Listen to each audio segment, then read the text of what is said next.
Good morning, guys. Today I am going to explain about the living organisms and their surrounding.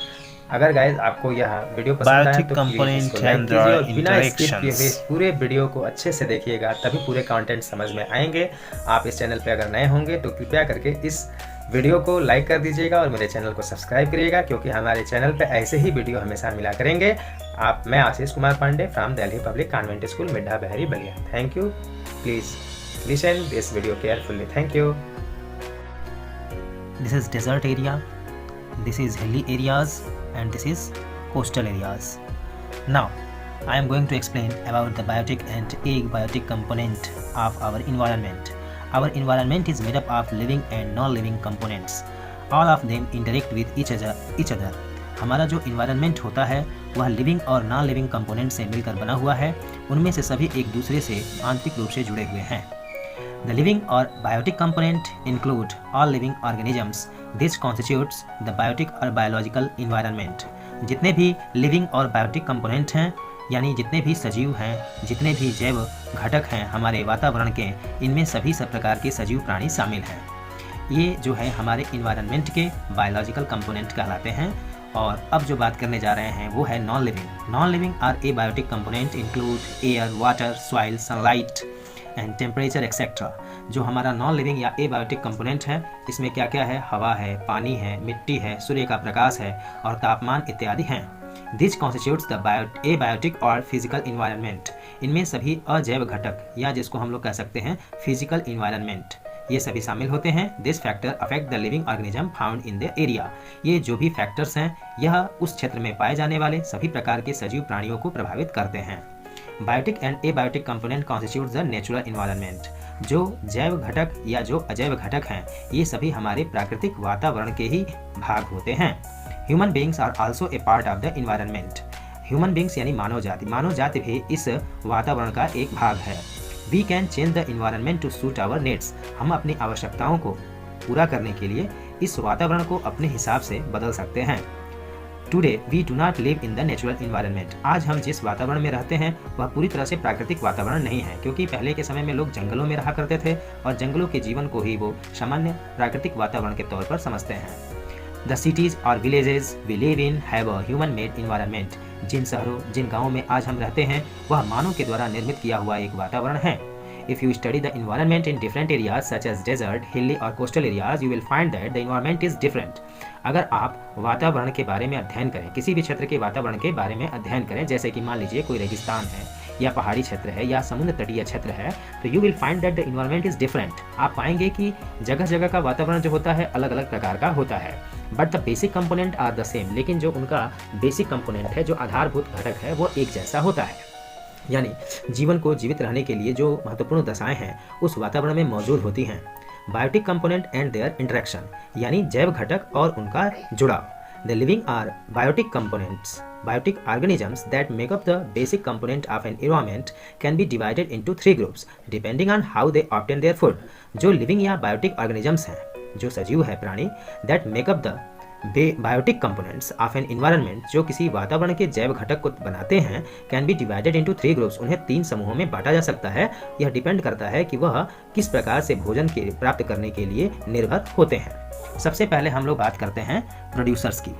ये जो producers हैं जिनको हम उत्पादक कहते हैं, जैसे कि प्लांट जो होता है वो एक प्रोड्यूसर के रूप में है, क्योंकि प्लांट जो होता है ये फूड प्रोडक्ट को प्रोड्यूस करता है।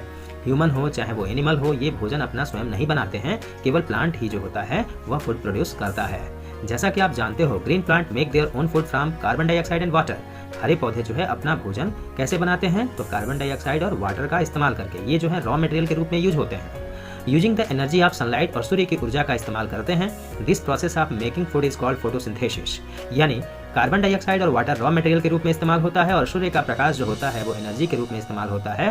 और इस प्रकार से जो भोजन बनाने की जो प्रक्रिया होती है उसे हम लोग फोटोसिंथेसिस या प्रकाश संश्लेषण कहते हैं। Organism that can make their own food are called producers. जो जीव अपना स्वयं का भोजन तैयार करते हैं उन्हें हम प्रोड्यूसर्स कहते हैं या उत्पादक कहते हैं। तो आप लोगों को पता है कि जो हरे पौधे होते हैं उनकी पत्तियां हरे रंग की होती हैं, और ये जो हरे रंग की पत्ती होती है इसमें क्लोरोफिल नाम का एक ग्रीन कलर का पिगमेंट होता है जो कि सनलाइट एनर्जी को ट्रैप करता है, और वह कार्बन डाइऑक्साइड वातावरण से प्राप्त करते हैं, और जो पानी होता है जिसको हम लोग वाटर कहते हैं वह जड़ों से प्राप्त होता है। और इस प्रकार से पौधों के पत्तियों में प्रकाश संश्लेषण की प्रक्रिया होती है जिसमें भोजन और ऑक्सीजन दोनों तैयार होते हैं। They are also called autotrophs. हम लोग प्लांट्स को ऑटोट्रॉप्स भी कहते हैं। ऑटो का मतलब है सेल्फ एंड ट्रॉप का मीनिंग है फूड। जो अपना भोजन स्वयं तैयार करता है उन्हें हम ऑटोट्रॉप्स कहते हैं, समझ गए। तो इनको हम लोग स्वपोषी भी कहते हैं। ऑटोट्रॉप्स को हम लोग स्वपोषी कहेंगे। यहाँ आप देख पा रहे हो सनलाइट जो है, सनलाइट की एनर्जी रिसीव हो रही है, और ये जो लीव्स होते हैं जहाँ पर फूड जो है तैयार होता है, यहाँ पर क्या होता है बेटा, कार्बन डाइऑक्साइड जो है एटमॉस्फेयर से मिलता है, और वाटर जो होता है वो जड़ों से होते हुए जाइलम नाम के टिश्यू से होते हुए सीधे लिप्स तक आता है। और यहाँ पर कार्बन डाइऑक्साइड और वाटर दोनों रॉ मटेरियल के प्रेजेंस में क्लोरोफिल जो है सनलाइट एनर्जी को ट्रैप करता है और फोटोसिंथेसिस प्रोसेस के द्वारा फूड प्रोड्यूस करता है। तो इस तरह से कह सकते हैं कि green plant prepare their own food by photosynthesis. हरे पौधे जो हैं प्रकाश संश्लेषण की प्रक्रिया के द्वारा अपना भोजन स्वयं तैयार करते हैं। नेक्स्ट है स्टूडेंट्स, वह है कंज्यूमर। जो हमने आपको बताया था कि हमारे जो बायोटिक कंपोनेंट होते हैं इसको हम लोग 3 समूहों में बांट सकते हैं। तो पहला समूह प्रोड्यूसर का था, दूसरा समूह जो है कंज्यूमर का है। कंज्यूमर जिसको हम लोग क्या कहते हैं, उपभोक्ता कहते हैं, समझ गए। जो हम लोग पौधे भोजन तैयार करते हैं उसका भोजन का प्रयोग हम लोग करते हैं, समझ गए। तो सम ऑर्गेनिज्म डिपेंड डायरेक्टली और indirectly on the food prepared by plants. कुछ जीव जो होते हैं पौधों के द्वारा तैयार किए गए भोजन को प्रत्यक्ष या अप्रत्यक्ष रूप से प्राप्त करते हैं, यानी अपने भोजन के लिए पौधों से बने हुए भोजन को पाने के लिए प्रत्यक्ष या अप्रत्यक्ष रूप से पौधों पर निर्भर होते हैं। दे आर कॉल्ड कंज्यूमर्स और हेटरोट्रॉप्स। उन्हें हम लोग क्या कहते हैं, कंज्यूमर्स कहते हैं, उपभोक्ता कहते हैं, या हेटरोट्रॉप्स कहते हैं। हेटरोट्रॉप्स को हम लोग परपोषी कहते हैं, जो अपना भोजन स्वयं नहीं बनाते, जो अपने भोजन को प्राप्त करने के लिए अन्य किसी पौधे या दूसरे जानवरों पर निर्भर होते हैं। All animals including human beings are consumers. सभी जानवर जिनमें मानव भी शामिल है ये सभी कंज्यूमर होते हैं, ये सभी उपभोक्ता होते हैं, समझ गए। Herbivores such as cows, deers or goats are animals that eat plants. Herbivores यानी शाकाहारी, शाकाहारी जैसे कि गाय है, जैसे कि हिरन है, बकरी है, ये सभी जानवर पौधों को खाते हैं, यानी पौधों के पार्ट्स को खाते हैं जिनमें फूड स्टोर होता है। They get their food directly from plants. वे अपना भोजन सीधे पौधों से प्राप्त करते हैं। Such animals are known as primary consumers. ऐसे जानवरों को हम लोग प्राइमरी कंज्यूमर कहते हैं या प्राथमिक उपभोक्ता भी कहते हैं। नेक्स्ट है बेटा carnivores. Carnivores such as tigers and wolves eat other animals, they thus get their food indirectly from plants.